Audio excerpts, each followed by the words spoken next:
O PSOE aposta porque o Concello de Pontevedra e a Zona Franca colaboren para xerar novas bolsas de chan empresarial no municipio.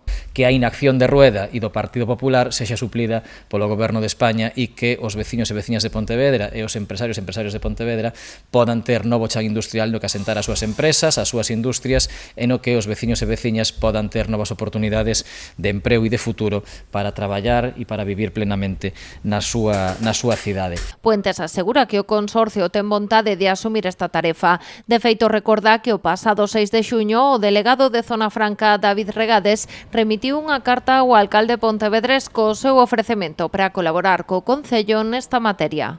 Para poder establecer un marco de colaboración entre o Goberno de España e o Concello de Pontevedra á hora de, primeiro, estudar unha proposta concreta que o Partido Socialista sempre puxo en riba da mesa, que é o Porto Seco de Leborei en Cerponzóns, tamén poder estudiar dentro do término municipal de Pontevedra outras zoas de terreo baleiro que se podan destinar a chan industrial e que nos permitan xerar eses metros cadrados de chan industrial que non temos neste momento na cidade. Segundo os socialistas, a proposta de ampliar en 160.000 metros cadrados o polígono do Campiño é insuficiente. En canto ao do Bao, nace con todo o solo vendido. Por iso miran cara a outros puntos, como é o caso de Leborei, na parroquia de Cerponzóns. A ollo parece que sí, pero logo hai que ver exactamente cantos metros cadrados cumplen esas condicións de non afectar ao patrimonio nin ambiental nin histórico e non afectar a vivendas e se eses metros cadrados son